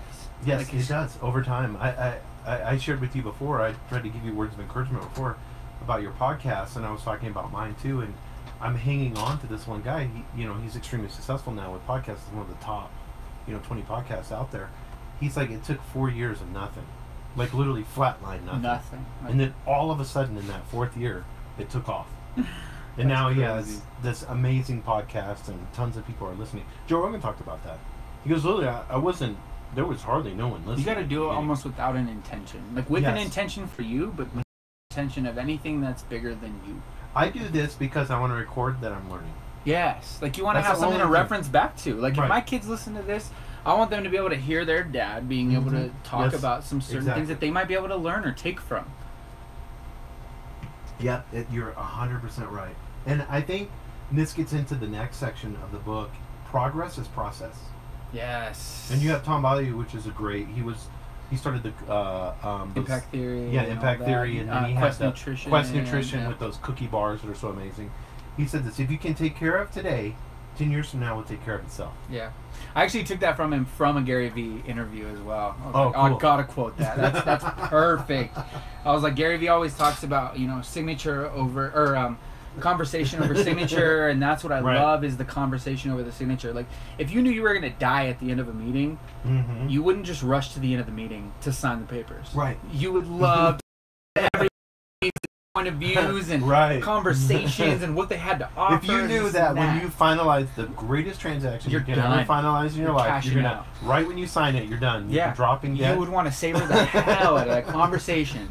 Right. And that's what we need to do with life is we need to embrace the conversations. We need to not just look for the end all signature or the stamp of approval or this thing. We need to actually embrace the in between. And progress is process. And I love that. And you get into a little bit more in that. You say so many people believe that they will never get the thing they desire because they will fall short. Well, one of my favorite sayings is the one with the child falling continuously to learn how to walk. And it's a perfect example because you don't tell that child to stop trying to walk, right? You encourage them to keep going and keep working at it. The same goes for us in these scenarios. And you get into different scenarios that are extremely practical. But I love stage 6. The last page 193. The final footsteps is what you call it. Yep. And I just want to read a little excerpt of this, and then you can talk about it. And we're at 45 minutes on the podcast. Yeah, this is crazy, bro. There. How quick. And you say this. He began out of fear in the dream as well as anxiety on the flight over. Fear of his own potential mixed with so many forms of infliction on himself, along with comparing himself to others as he watched countless strides run past him. Different kinds of distractions, such as not having water or the blisters that were finally healing. He overcame his ego. He couldn't just give excuses anymore. He needed to keep moving, and that in turn made all of what was happening real at the moments. He accepted the fact that he couldn't change what happened, nor the outcome. But he could be present and be at his best now.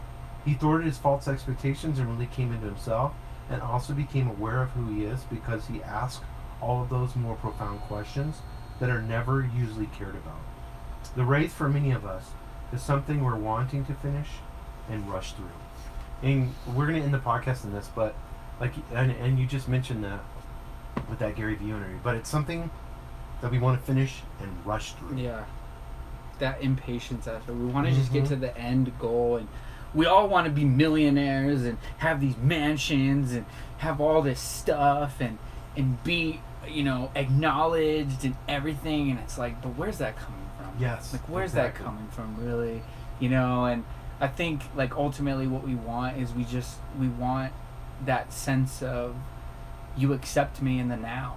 You know what I mean? Because I feel like a lot of people, they don't feel accepted, so they feel like they need to kind of like overcompensate, or they feel like they can't do it, so they feel like they don't need to try. And it's like, no, you just got to strip away all of that, all of the extra connotation, and just be you. We are the path. Like, we are the path. We are individuals, and that's the beauty of it. When you can notice that all of the imperfections that are not, like, when you can see that, like, your route isn't their route, but your route is just as good, that's when you really got something. That's when you're like, okay, I'm me, this is me to the fullest, I can be me, and I can put this out to the world. Yeah, and I love that. And you ended the book with this, and I think this is great. And this is Jericho's journey. He will always run, only now he is running with purpose. Not to run to or from anything, but to simply run because it cycles through every emotion he has ever felt. It brings him clarity from within himself.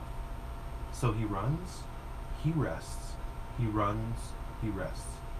He is fully there, fully aware, and just like life, the cycle continues. He knows now that whatever he decides, he is the path. Exactly. And I think that's amazing, and I want to encourage people, go on Amazon right now. Please. And support Sam. It's Jericho's journey. You put some blood, sweat, and tears, 3 o'clock in the morning every day getting up, writing this book. Over 10 months. Yeah. And it's a journey of self-discovery through progression. I hope we helped you as a leader.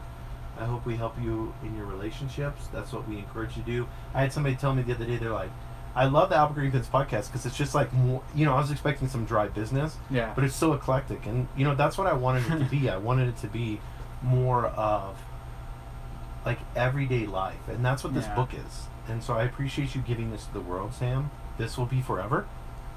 As long as Amazon's around, right? Yeah, right. Yeah, literally. No, your children will be able to see this. Yeah. Your children's children will be able to see this. You've put something out there that a lot of people have a desire to do, and many people don't. And I want people to follow you on your podcast.